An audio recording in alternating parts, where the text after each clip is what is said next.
അസ്സലാമു അലൈക്കും. ഞാൻ പറയാൻ പോകുന്ന കാര്യം നല്ല ശ്രദ്ധിച്ച് കേട്ടോളി. പറയാനുള്ള കാരണം എന്താ വെച്ചാൽ, ഈ ഒരാൾ മരണപ്പെട്ട് കഴിഞ്ഞാൽ ആണായാലും പെണ്ണായാലും എന്താ ചെയ്യേണ്ടി എന്നുള്ളത് അറിയാം. പക്ഷെ എന്നാലും ആൾക്കാർക്ക് ഭയങ്കര എന്താ പറയുക, ഒരു പേടിയാണ്, വെപ്രാളാണ്, എന്താ കാട്ടുക എന്നുള്ളത്.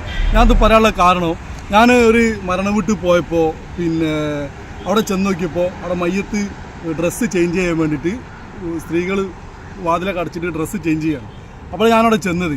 അപ്പോൾ ഞാൻ അവരോട് ചോദിച്ചു ഇങ്ങനെ മയ്യത്ത് അളവെടുക്കാനാണ്. കാരണം എന്താ വെച്ചാൽ നമുക്ക് നല്ല പാറ, അപ്പോൾ അത് വെട്ടി എടുക്കുമ്പോൾ ഒരുപാട് പണിയാവും. അപ്പോൾ നമുക്ക് നമ്മൾ അളവ് കിട്ടിക്കഴിഞ്ഞാൽ അതിനനുസരിച്ച് എടുക്കാമെന്ന് വിചാരിച്ചിട്ടാണ് നമ്മൾ പോകുന്നത്. സാധാരണ നമുക്കൊരു ആദേശം കണ്ടാൽ മതി. അപ്പോൾ അങ്ങനെ നിൽക്കുന്ന സമയത്ത് 3/4 മണിക്കൂറായി ഡ്രസ്സ് മാറ്റാൻ കയറി, മയ്യത്തിന് ചേഞ്ച് ആക്കാൻ കയറിയിട്ട് ഇപ്പോൾ സ്ത്രീകളെ. അങ്ങനെ ഞാൻ അവിടെ കയറി ചെന്നപ്പോൾ ഒരു മയ്യത്തിൻ്റെ കട്ടിൽമൊക്കെ എടുത്തിട്ട് നിറച്ചും പെണ്ണുങ്ങൾ, ഒരു 10-20 പെണ്ണുങ്ങളുണ്ടാവും ഡ്രസ്സ് ചേഞ്ച് ചെയ്യിക്കാൻ. പല പല അഭിപ്രായങ്ങൾ അങ്ങോട്ടും ഇങ്ങോട്ട് പല കൂടിക്കുക. അപ്പോൾ ഞാൻ അവരോട് ചോദിച്ചു, നിങ്ങൾ കയ്യൊക്കെ ആയാസപ്പെടുത്തിയൊക്കെ ചോദിച്ചു അവരോട്. അപ്പോൾ കയ്യൊക്കെ ആയാസപ്പെടുത്തി. അപ്പോൾ നജസ്സൊക്കെ വൃത്തിയാക്കി വെച്ചപ്പോൾ നജസ്സൊന്നും വൃത്തിയാക്കില്ല. അപ്പോൾ ഞാനത് പറയാനുള്ള കാരണം, ഈ 3/4 മണിക്കൂർ ഇവർ എന്താ ചെയ്തതെന്നുള്ള ഓൽക്ക് തന്നെ അറിയില്ല. കാരണം വെച്ചാൽ ചില ആൾക്കാർക്ക് ഇത് പറഞ്ഞു കൊടുത്താൽ തെറ്റുമോ അല്ലെങ്കിൽ ശരിയാവുമോ എന്നുള്ള ധാരണ കണ്ടോ. അപ്പോൾ ഞാനത് പറയാനുള്ള കാരണം എന്താ വെച്ചാൽ, നല്ല ശ്രദ്ധിച്ചോളൂ. ആദ്യം തന്നെ ആണായാലും പെണ്ണായാലും മരണപ്പെട്ട് കഴിഞ്ഞാൽ എന്താ ചെയ്യുക എന്നുള്ളത് നല്ല ശ്രദ്ധിച്ച് കേട്ടു. കാരണം ഇത് നാളെ എനിക്കും എൻ്റെ പേരയിലും എല്ലാവരുടെ പേരയിലും ഉണ്ടാവുന്ന ഒരു കേസാണ്. അപ്പോൾ നിങ്ങൾ എന്ത് ചെയ്യുക, നല്ലോണം മനസ്സിലാക്കുക. ആദ്യം തന്നെ ചെയ്യേണ്ടത്, മരണപ്പെട്ട് കഴിഞ്ഞാൽ നമ്മൾ കണ്ണെന്ത് ചെയ്യുക, അടച്ചു കൊടുക്കുക. എന്നിട്ട് കണ്ണടച്ച് കൊടുത്തതിന് ശേഷം എന്ത് ചെയ്യുക, നമ്മൾ ചിലപ്പോൾ പള്ളിയിലെ കട്ടിലൊക്കെ ഉണ്ടാവും, അങ്ങനത്തെ കട്ടിൽമേൽ കൊണ്ടുപോയിട്ട് മയ്യത്ത് എന്ത് ചെയ്യുക, കൊണ്ടുപോയി കെടുത്തുന്ന സമയത്ത് നമ്മൾ മയ്യത്ത് എടുക്കുന്ന സമയത്ത് കെടുത്തുന്ന സമയത്തൊക്കെ ബിസ്മില്ലാഹി വഅലാ മില്ലത്തി റസൂലില്ലാഹി സ്വല്ലല്ലാഹു അലൈഹി വസല്ലം എന്നാണ് പറയേണ്ടത്. മയ്യത്ത് കെടുത്തുമ്പോഴും ഇരുത്തുമ്പോഴും കട്ടിൽമേൽ കെടുത്തുമ്പോഴൊക്കെ അത് പറഞ്ഞു കൊടുത്തതിന് ശേഷം എന്ത് ചെയ്യുക, കൈയൊക്കെ എടുക്കണം നല്ലോണം. എന്ത് ചെയ്യുക, മയ്യത്തിന് നമ്മൾ കണ്ണടച്ച് കൊടുത്തില്ലേ, നേരെ എന്തായാലും ഡ്രസ്സൊക്കെ ചേഞ്ച് ആക്കിയതിന് ശേഷം നമ്മൾ തുണി നീളങ്ങനെ ഇടും.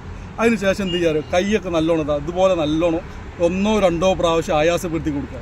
അതുപോലെ തന്നെ ഈ ഭാഗം ഈ നല്ലോണം ആയാസപ്പെടുത്തുക. നമ്മൾ ഈ വിരലുകളൊക്കെ ഉള്ളിൽ കൂടെ കൈ ഇട്ടിട്ട് ഇങ്ങനെയൊക്കെ ചെയ്ത് കൊടുക്കുക മയ്യത്തിന് വേണ്ടിയിട്ട്. പിന്നെ അതുപോലെ തന്നെ നമ്മൾ ഈ കാലുണ്ടല്ലോ, ഈ കാല് എന്ത് ചെയ്യുക, ഇതുപോലെ നല്ല 1-2 പ്രാവശ്യം നല്ല മടക്കി കൊടുക്കുക. ഇതുപോലെ തന്നെ. ഇത് നിങ്ങൾ പേടിക്കൊന്നും വേണം, നിങ്ങൾക്ക് ചെയ്ത് കൊടുത്താൽ മതി. അതിൻ്റെ അഭിപ്രായങ്ങൾ കുറേ ആൾക്കാർക്ക് പറയാനൊക്കെ ഉണ്ടോ. അപ്പോൾ നിങ്ങൾ ഈ കാര്യം നിങ്ങൾക്ക് ഓടിയും ചെയ്യുക. നല്ലോണം ഇങ്ങനെ എന്ത് ചെയ്യുക, നല്ലോണം ആയാസപ്പെടുത്തി കൊടുക്കുക. പിന്നെ നിങ്ങൾ ചെയ്യേണ്ട കാര്യം എന്ന് വെച്ചാൽ, മയ്യത്തിന് എന്ത് ചെയ്യുക, ഒന്ന് ഇരുത്താൻ നമ്മൾ മയ്യത്ത് കുളിപ്പിക്കുന്ന മാതിരി മയ്യത്തിൻ്റെ ഇടതുഭാഗത്ത് ഒരാൾ മയ്യത്തിൻ്റെ ഇടതുഭാഗത്ത് നിൽക്കുക. കട്ടിലിൻ്റെ ഇടതുഭാഗത്ത് നിന്നിട്ട് വലതുഭാഗം കൊണ്ട് കൈ മെല്ലെ പൊന്തിച്ചിട്ട് എന്ത് ചെയ്യുക, നല്ലൊന്ന് ചെരിച്ചു കൊടുക്കുക. എന്നിട്ട് പിന്നെ എന്ത് ചെയ്യുക, ഒന്നുകൂടി 2 പ്രാവശ്യം ചെരിച്ചു കൊടുക്കുക. അപ്പോൾ ഈ ചെരിച്ചു കൊടുക്കുന്ന സമയത്ത് തൊള്ളയിൽ കൂടെ ചിലപ്പോൾ കഞ്ഞി, ചോര, അങ്ങനത്തെ സംഗതികളൊക്കെ ചിലപ്പോൾ വരും. അപ്പോൾ നിങ്ങളത് എന്ത് ചെയ്യുക, ഒരു നൊരൊക്കെ വരും. അപ്പോൾ ഒരു തുണി കൊണ്ട് എന്ത് ചെയ്യുക, അത് വൃത്തിയാക്കിയാൽ മതി. നിങ്ങൾ പേടിക്കൊന്നും വേണ്ട. എന്നിട്ട് എന്ത് ചെയ്യുക, മയ്യത്തിന് അവിടെ കെട്ടി കഴിഞ്ഞതിന് ശേഷം അപ്പം നിങ്ങൾ എന്ത് മെയിനായിട്ട് പറയുന്നത് വെച്ചാൽ, ഒരു 1-2 ആളുകളെ ഇത് ചെയ്യാൻ മതി. കാരണം കുറേപാട് പെണ്ണുങ്ങൾ കൂടി നിന്നിട്ട് ചെയ്യേണ്ട ആവശ്യമില്ല. അപ്പോൾ ഈ പറയാനുള്ള കാരണം എന്താ വെച്ചാൽ, 1-2-3 ആളുകൾ ഇത് ചെയ്യുക. ഇത് ബാക്കിയുള്ള ആൾക്കാരോട് നിങ്ങൾ മാറിക്കാൻ വേണ്ടി പറയാം. നിങ്ങൾ ധൈര്യത്തിൽ നിങ്ങൾക്ക് പറയാം. കാരണം നിങ്ങൾ ചെയ്യേണ്ട കാര്യമാണ്, പുറത്തുള്ള ആളുകൾ നോക്കിക്കേണ്ട കേസല്ല. അപ്പോൾ എന്ത് ചെയ്യാം, മയ്യത്തിനെ കെട്ടിയതിന് ശേഷം എന്ത് ചെയ്യുക, ഒരു ലേസം ബക്കറ്റിൽ വെള്ളം കൊണ്ടുവന്നിട്ട് നജസ് ഉണ്ടെങ്കിൽ നമുക്കൊരു ഡൗട്ട് തീർക്കണം നല്ലതാണ്. ഇടത് കൈമൊരു ശീല ചുറ്റിട്ട് എന്ത് ചെയ്യാം, ഈ ഗുഹസ്ഥാനത്തിലൊക്കെ നല്ലോണം തുടച്ച് വൃത്തിയാക്കുക. നജസ് ഉണ്ടോ നോക്കിയതിന് ശേഷം നല്ലോണം വെള്ളം കൊണ്ടൊക്കെ തുടച്ച് വൃത്തിയാക്കുക. അതാണ് നിങ്ങൾ ചെയ്യേണ്ടത്. എന്നിട്ട് എന്ത് ചെയ്യുക, മയ്യത്ത് കട്ടിൽമ കെടുത്തുമ്പോൾ അടിയിൽ തുണികളൊന്നും ഇടണ്ട, സാധാരണമാതിരി കട്ടിൽമ കെടുത്തിയാൽ മതി.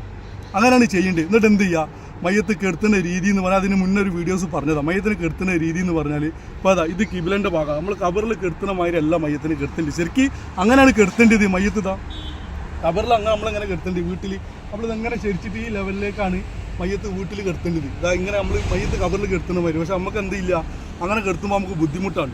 അപ്പോൾ പിന്നെ പറഞ്ഞെങ്ങനെ വെച്ചാൽ, നമ്മളതിങ്ങനെ പടിഞ്ഞാറ് ഭാഗത്തേക്ക് കാൽഭാഗം വരിക, പിന്നെ കിഴക്ക് ഭാഗത്തേക്ക് തലഭാഗം വരിക. എന്നിട്ട് അവിടെ എന്ത് ചെയ്യുക, കുറച്ച് എന്ത് ചെയ്യുക, പിന്നെ എന്തെങ്കിലും ഒരു കനുള്ള വസ്തുവെല്ലാം വെച്ചിട്ട് എന്ത് ചെയ്യുക, കുറച്ച് പൊന്തിച്ച് കൊടുക്കുക തലഭാഗം. എന്നിട്ട് കിബിലയിലേക്ക് എന്ത് ചെയ്യുക, മുഖാക്കി വെക്കുക. ഒരു കാരണവശാലും നമ്മൾ മയ്യത്ത് കബറിൽ കെടുത്ത് ഇങ്ങനെ വീട്ടിൽ കെടുത്ത് ഇങ്ങനെ ഈ ലെവലിലേക്ക് കെടുത്തിട്ട് മുഖം മുകളിൽ ഭാഗം ആക്കിയിട്ട് കെടുത്തുന്ന സമ്പ്രദായം ഇല്ല.